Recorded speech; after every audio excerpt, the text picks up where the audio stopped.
নমস্কার বন্ধুরা, আমি দীপঙ্কর মণ্ডল। আপনারা দেখছেন নবান্ন নিমন্ত্রণ। আপনাদের সবাইকে স্বাগত। মহাচতুর্থীর রাতে কলকাতায় পা রাখছেন দেশের স্বরাষ্ট্রমন্ত্রী অমিত শাহ।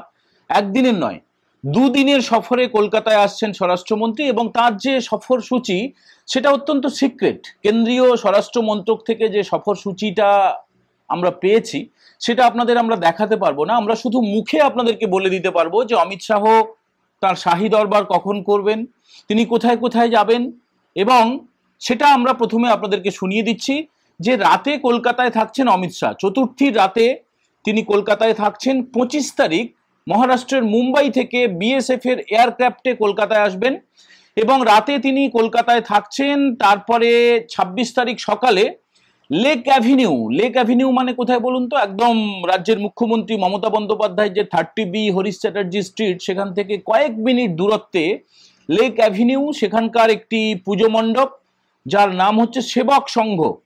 সেবক সংঘ, যেটা মমতা বন্দ্যোপাধ্যায়ের একদম পাশেই, বাড়ির পাশেই।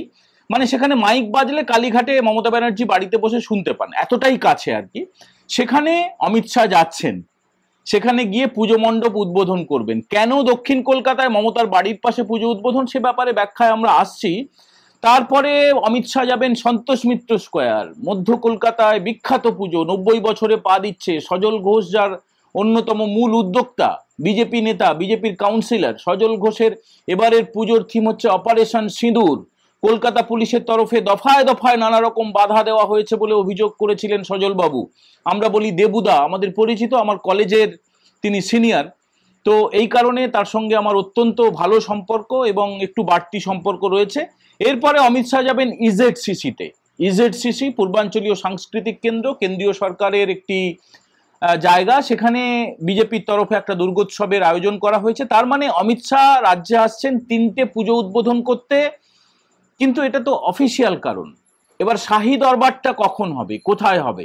শাহী দরবারটা বসবে চতুর্থীর রাতেই কলকাতার একটি নির্দিষ্ট জায়গায়, যেখানে রাজ্যের বিরোধী দলনেতা শুভেন্দু অধিকারী তো অবশ্যই থাকবেন। এছাড়াও অভ্যর্থনা যারা জানাতে যাবেন কলকাতা এয়ারপোর্টে, কে যেতে পারেন? প্রাক্তন বিজেপির রাজ্য সভাপতি সুকান্ত মজুমদার, যিনি এখন কেন্দ্রীয় মন্ত্রী। এছাড়া এখনকার যিনি বিজেপির রাজ্য সভাপতি শ্রমিক ভট্টাচার্য, আর শুভেন্দু বাবু তো থাকবেনই। তারা যাবেন অমিত শাহকে রিসিভ করার জন্য। এবং তারপরে তারা যেখানে থাকবেন অমিত শাহ, সেখানে গিয়ে তাদের মধ্যে একটা খুব গুরুত্বপূর্ণ আলোচনা হতে পারে, এমনটা আমরা সূত্রের মাধ্যমে জানতে পাচ্ছি। এবারে মমতা ব্যানার্জির পাড়া একদম লেক অ্যাভিনিউতে সেবক সংঘে যাচ্ছেন অমিত শাহ। এটা কারণটা কি বলুন তো? কারণটা হচ্ছে, আমরা যখন স্কুলে পড়তাম, এখন তো স্কুলের টিচাররা তারা নাকি কর্পোরাল পানিশমেন্ট এখন নাকি অবৈধ হয়ে গেছে। ছাত্রকে কান মুলে দিলেও সে অভিমানে অনেক কিছু বলে ফেলে, করে ফেলে। তার ফলে এখন ছাত্রদের, মানে বেয়াড়া ছাত্রদের বা বদমাস ছাত্রদের শাসন করতে ভয় পান শিক্ষক শিক্ষিকারা। আমাদের সময় আমরা যখন স্কুলে পড়তাম তখন আপনাদের মনে থাকবে, আমার তো মনে আছে, যে ধরুন কোনো বেয়াড়া ছাত্র, কোনো বেয়াদব ছাত্র, কোনো অসভ্য ছাত্র, তাকে শায়েস্তা করার জন্য প্রথমে অন্য একজন ছাত্রকে বা ছাত্রীকে বলা হতো লাঠিটা আনতো, লাঠিটা আন।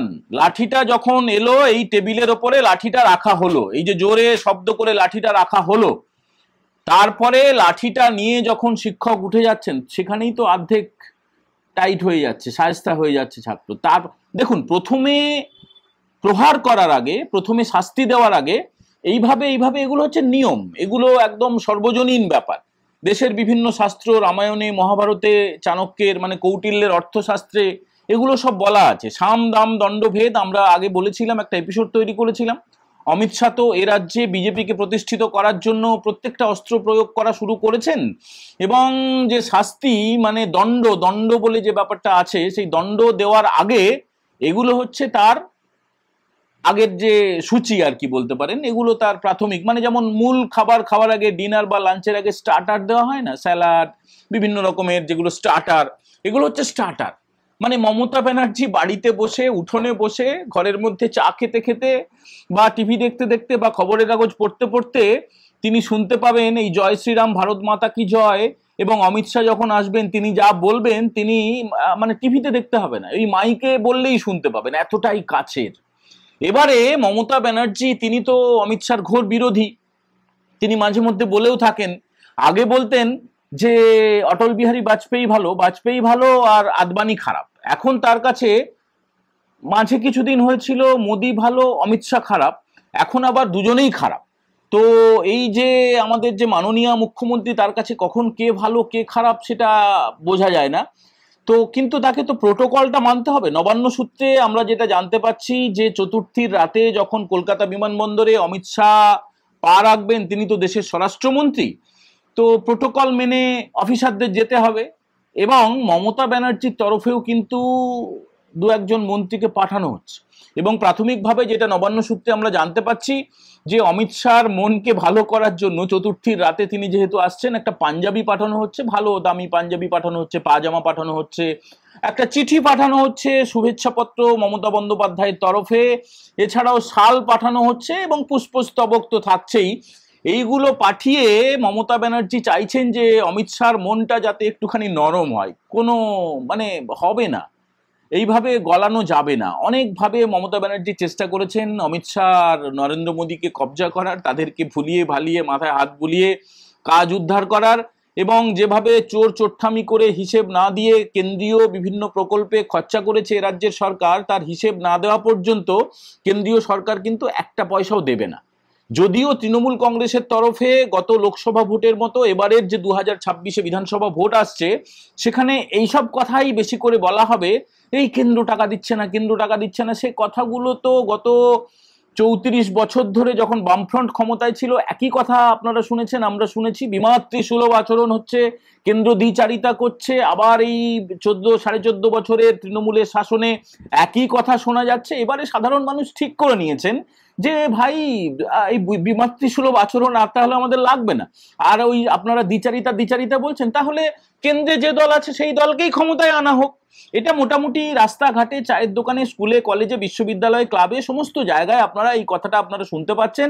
আর যে ভাষা করে তৃণমূল লাফাচ্ছিল, সে ভাষা সেটা আর কেউ খাচ্ছে না, সবাই ছুঁড়ে ফেলে দিয়েছে। সবাই বুঝে গেছে যে কাজের জন্য যে কোনো রাজ্যে যেতে হতেই পারে, যে কোনো রাজ্য থেকে পশ্চিমবঙ্গে আসতে হতেই পারে। আরে বাবা, দেশ তো একটাই, সে তো আর ভিন দেশে যাচ্ছে না। মানে সাধারণ গরিব যারা খেটে খাওয়া মেহনতি ছাত্রছাত্রী, যুবক যুবতী, তরুণ তরুণী, তারা যদি এ রাজ্যে একটা কাজ না পায়, কোনো কারখানা না থাকে, তারা তো অন্য রাজ্যে যাবেনি। বিশেষ করে গুজরাট, মহারাষ্ট্র, উত্তরপ্রদেশ, বিহার, এইসব জায়গায় প্রচুর ছেলে মেয়েদের যেতে হচ্ছে। এটা নিয়ে লাফালাফি করে বিশেষ কিছু লাভ নেই। এবার আসছি শাহী দরবার। শাহী দরবার কোথায় বসছে? শাহী দরবার কলকাতাতেই বসছে। কবে বসছে? চতুর্থীর রাতেই বসছে, অর্থাৎ 25শে সেপ্টেম্বর। আজকে আপনারা এই ভিডিও একটুখানি বেশি দেরিতে দেখছেন, আজকে 23 তারিখ। 24 তারিখটা যাবে, রাত পোহাবে, তারপরেই অমিত শাহ কলকাতায় পা রাখছেন এবং তার যা যা গেম প্ল্যান রয়েছে, যা যতটুকু বলা সম্ভব হবে অবশ্যই আমরা আপনাদেরকে জানাবো। এবং আস্তে আস্তে করে এগিয়ে আসছে। এবং আপনারা জানেন যে অপারেশন কারাগার সেটা লঞ্চ হয়ে গেছে। তারপরে কি হবে না হবে, কি রণকৌশল বিজেপি এ রাজ্যে ক্ষমতায় আসার জন্য, সমস্ত রণকৌশলের যতটুকু আমরা জানতে পারবো, তার মধ্যে যতটুকু বলা সম্ভব হবে অবশ্যই আমরা জানাবো। আমাদের সঙ্গে অবশ্যই আপনারা ছিলেন, আছেন এবং থাকবেন। আজকের মতো এই এপিসোড আমরা এখানেই শেষ করছি। অবশ্যই আপনারা কমেন্ট করে জানাবেন কেমন লাগলো আজকের এই এপিসোড। এবং যারা এখনো পর্যন্ত নবান্ন নিমন্ত্রণ চ্যানেলটা সাবস্ক্রাইব করেননি, অবশ্যই সাবস্ক্রাইব করবেন। সবাই ভালো থাকবেন, সুস্থ থাকবেন, নবান্ন নিমন্ত্রণে চোখ রাখবেন। জয় হিন্দ, বন্দে মাতারাম।